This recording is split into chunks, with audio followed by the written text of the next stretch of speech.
అందరికీ నమస్తే అండి. Welcome to our channel. పేరుకేమో స్టార్ హీరోలు, పాన్ ఇండియా రిలీజ్లు, హైప్ ఏమో ఆకాశంలో, కలెక్షన్లు ఏమో పాతాళంలో, శోకంలో అభిమానులు, స్వర్గలోకపు అంచుల్లో ప్రొడ్యూసర్లు. ఈ పాటికి నేను ఏ విషయం గురించి మాట్లాడుతున్నానో మీకు ఒక క్లారిటీ వచ్చి ఉండాలి. ఇది ప్రెసెంట్ మన తెలుగు ఇండస్ట్రీ పరిస్థితి. ఇప్పుడు తీయబోయే ప్రతి సినిమా కూడా 100, 200, 300 కోట్లు అని చెప్పేసి 100 కోట్లు పెట్టుబడి పెట్టేసి కథలో దమ్ము లేకుండా స్టార్ హీరో తగ్గట్టుగా బడ్జెట్ ఉండాలని చెప్పేసి ఆ లొకేషన్ ఈ లొకేషన్ లో ఆ ఇండస్ట్రీ నుంచి వెళ్ళి తీసుకురావాలి, ఈ ఇండస్ట్రీ నుంచి వెళ్ళి తీసుకురావాలని చెప్పేసి ప్రముఖ నటులన్నీ తీసుకొచ్చేసి పాన్ ఇండియా రేస్ లో పడిపోయి ప్రతి ఒక్కరూ పాన్ ఇండియా మూవీస్ ని తీస్తున్నారు.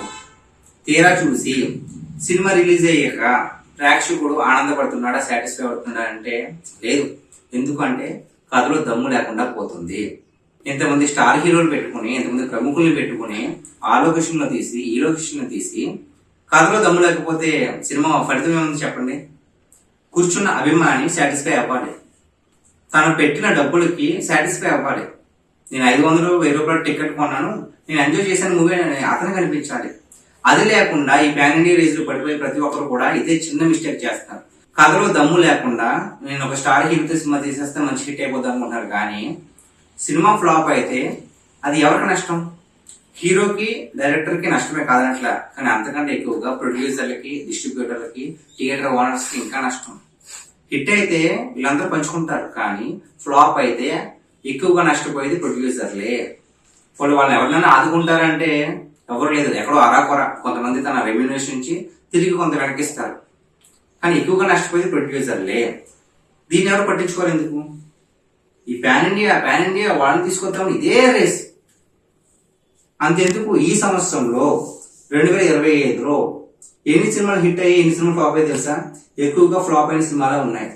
మొదటగా చూసుకుంటే కనుక 2025 సంక్రాంతికి వచ్చినటువంటి 3-4 సినిమాలు వచ్చాయి కదా. ఒక సినిమా బాగా ఫ్లాప్ అయిన విషయం మనందరికీ తెలిసిందే, అదే గేమ్ చేంజర్.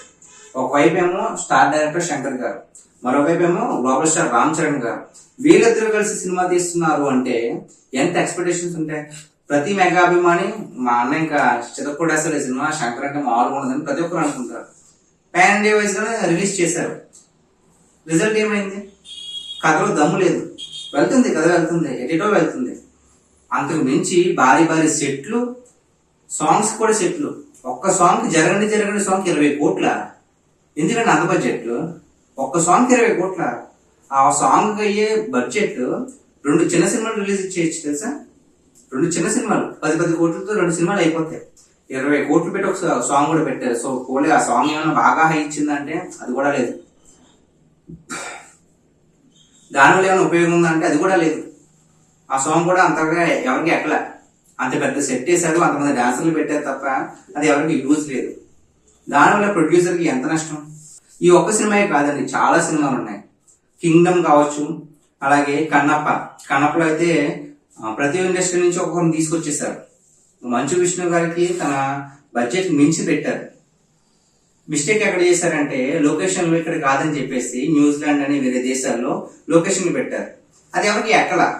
ఇంకొక విషయం ఏంటంటే ఏమనుకున్నారు, ఒక్కొక్క ఇండస్ట్రీ నుంచి ఒక్కొక్కరిని తీసుకొచ్చేస్తే సినిమా హిట్ అవుతుంది అనుకున్నారు తప్ప అది ఆ క్యారెక్టర్ ఆ పర్సన్ సూట్ అవుతుందో లేదో తెలుసుకోలేకపోయారు. అక్షయ్ కుమార్ గారిని శివుడు క్యారెక్టర్ లో పెట్టారు. సూట్ అయ్యారంటే మన తెలుగు ఆడియన్స్ ఎవరు యాక్సెప్ట్ చేయలేకపోయారు. అలాగే ఫస్ట్ హాఫ్ అంతా కూడా ఇది ట్రాష్ నడుస్తూనే ఉంటుంది. సెకండ్ హాఫ్ కొన్ని సీన్లు బాగున్నా ఓవరాల్ గా సినిమా మీద అయితే చాలా ఇంపాక్ట్ చూపించింది. అదే విధంగా Harihara Veeramallu first half super. అందులోని పవర్ స్టార్ పవన్ కళ్యాణ్ గారు ఎక్స్పెక్టేషన్స్ ఒక వేరే లెవెల్లో ఉంటది. సినిమా కూడా చాలా డిలే అయితే వచ్చింది. డైరెక్టర్ మారారు. సెకండ్ హాఫ్ నుంచి అసలు తంటాలు మొదలయ్యాయి. ఆ విఎఫ్ఎక్స్ అయితే ఇంకా ప్రతి ఒక్కరు ట్రోల్ చేశారు. పవన్ కళ్యాణ్ ఫ్యాన్స్ అయితే చాలా అంటే చాలా ఇబ్బంది పడ్డారు ఆ ట్రోల్స్ వల్ల. ఒక 4 రోజుల తర్వాత అప్డేట్ వర్షన్ రిలీజ్ చేసిన అప్పటికే జరగాల్సిన నష్టం జరిగిపోయింది. ఇప్పుడు ఓటీటీలో బాగానే ఉంది సినిమా, కానీ రిలీజ్ అయ్యేటప్పుడు ఏమైంది? సో ఆ నష్టం ఎవరు భరిస్తారు?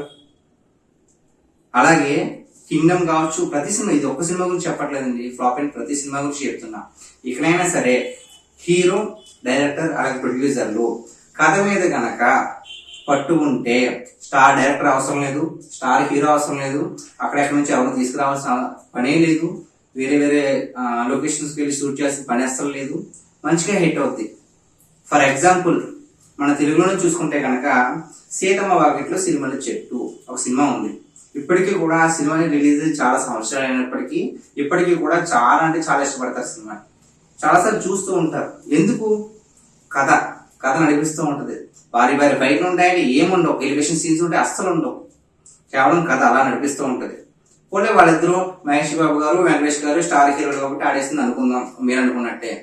ఓకే, ఇప్పుడు నిఖిల్ గారు తీసిన కార్తికేయ సినిమా ఉందండి పార్ట్ 1. అతను పెద్ద స్టార్ హీరో ఏం కాదు, కానీ సినిమా బ్లాక్ బస్టర్ హిట్ అయింది. కొన్నాళ్ళ తర్వాత మళ్ళీ కార్తికేయ 2 అని చెప్పేసి ఇంకో సినిమా తీశారు. అది ఏకంగా బాలీవుడ్ లో ఉన్న సల్మాన్ ఖాన్ సినిమాకి పోటీ ఇచ్చిందంటే పోలే నిఖిల్ ఏమన్నా అంత స్టార్ హీరోనా? కాదు, కేవలం కథలో ఉన్న పట్టు మాత్రమే. కథ స్ట్రాంగ్ గా ఉంటే చాలు, ఇంకేం అవసరం లేదు. ఇక్కడైనా సరే తీయబోయే సినిమాలు మన తెలుగు ఇండస్ట్రీని ఇంకా పై స్థాయికి తీసుకెళ్తానని ఆశిస్తున్నాము. ఇక మీదటైనా హీరో కావచ్చు, నిర్మాత కావచ్చు, డైరెక్టర్ కావచ్చు, పెట్టుబడి మీద కాకుండా కథ మీద కాన్సన్ట్రేట్ చేస్తే గనక ప్రతి సినిమా కూడా అభిమానిని సాటిస్ఫై చేసేలా ఉంటది. అప్పుడే సినిమా ముందుకెళ్తుంది, సినిమా ఇండస్ట్రీ బతుకుతుంది. Thank you.